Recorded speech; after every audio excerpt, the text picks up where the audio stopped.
Hi friends, welcome back. लोग राम मंदिर की बात करते रहे और इस मुस्लिम धर्म गुरु ने मोदी से कर दी बड़ी अपील।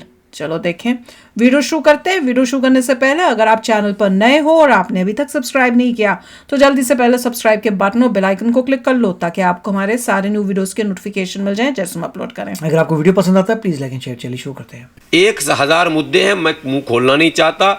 कांग्रेस ने ही वो सब कुछ किया है जिसको हम भुगत रहे हैं। मैं तो बधाई देता हूं मोदी जी को, कम से कम इन मुद्दों को निपटा रहे हैं। मैं विनती भी करता हूं जल्दी निपटा दीजिए, साथ में 341 वाला भी निपटा दीजिए ताकि ये मसला कोई धर्म का बचे नहीं और लोग फिर सब मिलजुल कर, जो आपका नारा है सबका साथ, मिलजुल के करेंगे काम। इनका इरादा न होने के कारण ये दिन आज हमको देखना पड़ रहा है कि हम लड़ लड़ के हमारा पड़ोसी हिंदू हो गया और हम मुसलमान हो गए। न वो भारतीय है, न हम भारतीय है, न वो मेरा पड़ोसी है, न हम उसके पड़ोसी हैं। ये स्थितियां समाज में बनी हुई हैं। झूठ बोल रहे थे।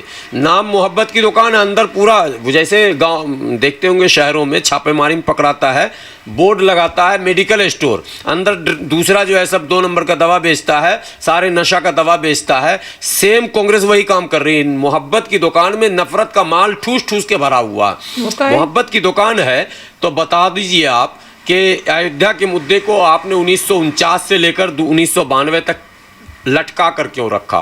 22 जनवरी को ऐतिहासिक दिन होने जा रहा है। 22 जनवरी को भगवान राम के भव्य मंदिर का उद्घाटन होगा। लगातार सैकड़ों साल से जो मुद्दा लंबित था बाबरी मस्जिद और राम मंदिर को लेकर, उस पर सुप्रीम कोर्ट के फैसले के बाद 22 जनवरी को अब भव्य उद्घाटन होगा। लेकिन इसी बीच लगातार उद्घाटन से पहले भी लगातार जो जवाब और सवाल है और उसके बीच में जिस तरीके के बयान हैं, उन बयानों से भी आखिर क्या दिखाना चाहते हैं। मेरे साथ गुलाम सरवर साहब हैं। सर, कैसे देखते हैं 22 जनवरी को मोदी उद्घाटन करेंगे राम मंदिर का, लेकिन जो बयानबाजी अभी भी चालू है उस पर आप कैसे देखते हैं? सुप्रीम कोर्ट का फैसला आया, उसको सबने माना, लेकिन उस फैसले को अभी भी न ओवैसी साहब मानने को तैयार हैं और ना ही मदनी साहब मानने को तैयार। नहीं, फैसले को तो सभी ने माना है। ओवैसी साहब ने भी माना, मैंने पूरे देश ने माना। ना मानने का तो सवाल ही नहीं होता। हाँ, फैसले से संतुष्ट और असंतुष्ट इसका अधिकार है संविधान में, और ये बयान ओवैसी साहब ने दिया था कि हम संतुष्ट नहीं हैं। ये न तो कोर्ट की अवहेलना की श्रेणी में है और ना ही इसे असंवैधानिक शब्द आप कहेंगे। कोई भी पक्ष जब अदालत में जाता है, फैसले के पक्ष में आते हैं, जिसके विरोध में आता है जाहिर सी बात है वो असंतुष्ट ही होता है, चाहे वो मुकदमे की नौइयत कुछ भी हो, ज़मीनी हो, मकान के हो, जायदाद के हो।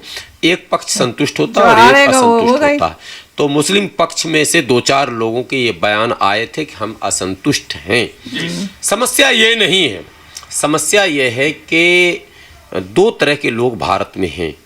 एक जो चाहते हैं कि धर्म की राजनीति हो और उसका लाभ हम ले जाएं, वो कांग्रेस। दोनों तरफ वो लोग हैं। कोई ये कहे कि हिंदू पक्ष धर्म की राजनीति कर रहा है और मुसलमान एकदम आबे जमजम से नहा के आया है, बहुत सीधा सपाटा है, ये नहीं। अयोध्या मुद्दे पर, बाबरी मस्जिद, राम जन्मभूमि विवाद पर, जहां हिंदुओं में एक बहुत बड़ा गिरोह पैदा हुआ था विश्व हिंदू परिषद के नाम पर या अन्य संगठनों के नाम पर, हिंदू महासभा के नाम पर, वहीं मुसलमानों में भी एक गिरोह आया था।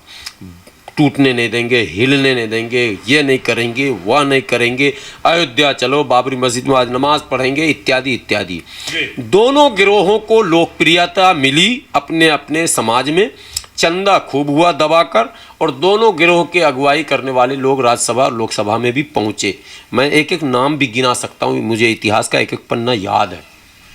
सवाल ये है कि क्या भारत की उन्नति, भारत का विकास, भारत की प्रगति और भारत विश्व गुरु बनेगा कैसे? क्या तमामतर धार्मिक मुद्दों में उलझाकर रखने से बन जाएगा, या फिर भारत की जो वास्तविक और समस्याएं हैं जिससे आम जनों का सीधा सरोकार, उससे बनेगा? दुर्भाग्य से आरोप लगाते हैं भाजपा पर, लेकिन राजनीति में तमाम तरह की दूसरे राजनीतिक दल वही बात और वही काम करते हैं। सुर बदले रहते हैं, अंदाज बदले रहते हैं, मामला मुद्दा वही रहता। मुद्दा अगर आप उसी को रखेंगे घूम घाम कर, तो फिर विकास की बात आप दूसरों से क्यों करवाना चाहते हैं?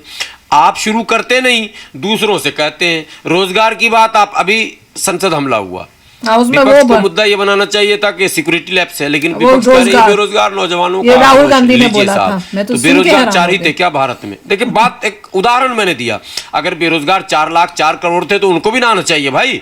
ये 4 आदमी कैसे आ गया, और वो भी गैर कानूनी तरीके से, गैर कानूनी काम। ये बेकार, विपक्ष जो है वो इशू क्रिएट नहीं कर पाता है। किस मुद्दे को सेंटर पर रखना है, केंद्र में रखकर बात करनी है, जिससे पूरे पता ही देश नहीं के है क्या लोगों का करना। ध्यान आप खींच सकें, इसमें विफल रही। दुर्भाग्य से भारत स्वतंत्र हुआ, नेहरू जी के हाथ में सत्ता आई, नेहरू जी ने पहले ही मंदिर मस्जिद शुरू करवा दिया। आप कहते हैं मोदी जी ने शुरू करवा दिया, हम कहते हैं नेहरू जी ने शुरू करवाया। नेहरू जी चाहते तो मंदिर मस्जिद का विवाद ही ना होता, वो तो उसी 1949-50 में ही खत्म हो गया होता, सॉल्व हो गया होता। नहीं है इरादा इनका, इनका इरादा ना होने के कारण ये दिन आज हमको देखना पड़ रहा है कि हम लड़ लड़ के हमारा पड़ोसी हिंदू हो गया और हम मुसलमान हो गए। न वो भारतीय है, न हम भारतीय, न वो मेरा पड़ोसी है, न हम उसके पड़ोसी हैं। ये स्थितियां समाज में बनी हुई हैं। लोग कहते थे कि हिंदू और मुसलमान, कहने की बात है, आस्था का मामला अलग है, लोग मंदिर मस्जिद में जाएं, लेकिन इनके यहाँ शादी में, ब्याह में, पूजा में, पाठ में, मिलाद में, जलसे में, मरने में, जीने में, दुख में, सुख में आना जाना रहता था। दुख बांटते थे, सुख भी मिलकर, यानी जो खुशियां होती थी उसमें भी और शादी में, ब्याह में भी मिलकर करते थे। आज परिस्थितियां भिन्न है। राजनीति से जुड़ा व्यक्ति जरूर मुंह दिखाने चला जाता है, लेकिन हृदय में कहीं ना कहीं खोटा। वो दीवार कांग्रेस ने खड़ी की है। ये जो दिल के बीच दीवार खड़ी है वो कांग्रेस का किया हुआ। तो कह रहे हैं भाजपा ने खड़ी की है। मोदी जी जब से आए हैं मंदिर मस्जिद की बात करते हैं, मंदिर मस्जिद के लिए वो फायदा लेना चाहते हैं। अब वो कह रहे हैं कांग्रेस पार्टी कि राम मंदिर का उद्घाटन करेंगे तो मोदी जी को 2024 में पूरी तरीके से समर्थन मिलेगा, मोदी जी को 2024 में पूरी तरीके से वोट मिलेगा। तो क्यों ना मिले? कांग्रेस ठीक ये काम बात कर कह रहे रही है हैं। तो कांग्रेस से एक सवाल कीजिए कि आपके पिताजी ने, राहुल गांधी जी से पूछना, आपके पिताजी ने शिलान्यास किया था तो उसका पूरा लाभ आपको मिला कि नहीं मिला? अगर नहीं मिला तो मोदी जी को नहीं मिलेगा, और आपको मिला तो मोदी जी को मिलेगा। जब कांग्रेस ले सकती है राम मंदिर से फायदा, तो मोदी जी क्यों नहीं ले सकते हैं? काम सब कांग्रेस ने किया, आरोप भाजपा पे लगाते हैं। मेरठ मलियाना हाशिमपुरा दंगा भाजपा ने करवाया था क्या? कोकराझार भाजपा ने करवाया था क्या? भागलपुर भाजपा ने करवाया था, दिल्ली भाजपा ने करवाया था। ये तमाम जो दंगे हुए, जो अयोध्या के नाम पर हुए, मंदिर मस्जिद के नाम पर हुए, हिंदू मुसलमानों के बीच जो नफरत घोला गया, भाजपा पैदा भी नहीं हुई थी। भाजपा तो बनी भी 80 के दशक के बाद। तो भाजपा पे क्यों आरोप आप लगा रहे हैं?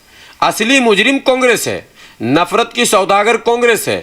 नफरत बेचने और जहर फैलाने का काम कांग्रेस ने किया। राहुल गांधी मोहब्बत की दुकान, मोहब्बत का बाजार चला रहे हैं, आप कह रहे हैं नफरत। मोहब्बत की दुकान का शटर अभी खुले ही नहीं है। अभी 3 रात में जब मुंह के बल गिरे तब शटर खुला तो पता चला कि नहीं, इन झूठ बोल रहे थे। नाम मोहब्बत की दुकान, अंदर पूरा जैसे गांव देखते होंगे शहरों में छापेमारी में पकड़ाता है, बोर्ड लगाता है मेडिकल स्टोर, अंदर दूसरा जो है सब 2 नंबर का दवा बेचता है, सारे नशा का दवा बेचता है। सेम कांग्रेस वही काम कर रही है। मोहब्बत की दुकान में नफरत का माल ठूस ठूस के भरा हुआ। मोहब्बत की दुकान है तो बता दीजिए आप कि अयोध्या के मुद्दे को आपने 1949 से लेकर 1992 तक लटका कर क्यों रखा? क्यों नहीं आपने फैसला किया? कोर्ट तब भी था, आज भी है। मोदी जी का कोर्ट अलग है और कांग्रेस का कोर्ट अलग था। याकूब मेमन को फांसी देने के लिए आपका कोर्ट काम कर रहा है और अयोध्या का मसला हल करने के लिए कर नहीं रहा है। 1000 मुद्दे हैं, मैं मुंह खोलना नहीं चाहता। कांग्रेस ने ही वो सब कुछ किया है जिसको हम भुगत रहे हैं। भैया कांग्रेस ने ही वो सब कुछ किया है जिसकी वजह से हम अभी भुगत रहे देखिए हैं। बोल्डली कह रहे हैं कि कांग्रेस ने ही रिलीजन पे लोगों को डिवाइड किया है। और कह रहे हैं अभी से नहीं, जैसे इंडिपेंडेंस हुई थी उसके बाद ही कांग्रेस ने शुरू कर दिया था लोगों को डिवाइड करने के लिए रिलीजन पे। और आज आप रिजल्ट देख रहे हैं उसका। जैसे वो कह रहे थे कि मेरा पड़ोसी नहीं रहा, और हम भी मतलब इंडिया के लिए काम नहीं कर रहे, वो भी इंडिया के लिए काम नहीं कर रहा, आपस में लड़ाई झगड़ा हो रहा है बस।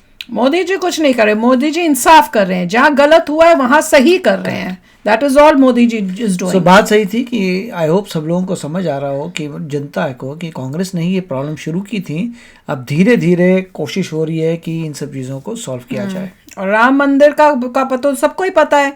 जो बाहर से आए थे अग्रेसर्स, उन्होंने हमारा मंदिर तोड़ा था, हम वापस अपना मंदिर बना रहे हैं। और जहां जहां अग्रेसर्स ने आके तोड़ा है वहां वहां हम वापस बनाएंगे। वो हमारा राइट है।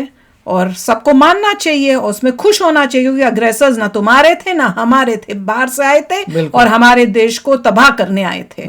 ये सबको बहुत क्लियर होना चाहिए। तो चलो आप भी शेयर करना अपने थॉट्स। चलते हैं, मिलेंगे नेक्स्ट वीडियो में बहुत ही जल्द। Till then take care and bye bye. तो अगर आप मेरे इस चैनल पे नए हो तो जल्दी से सब्सक्राइब के बटन को हिट करो और बेल आइकन को क्लिक करो, ताकि आपको मेरा जब नया वीडियो मैं लगाऊं आपको उसके बारे में जल्दी से पता चल जाए।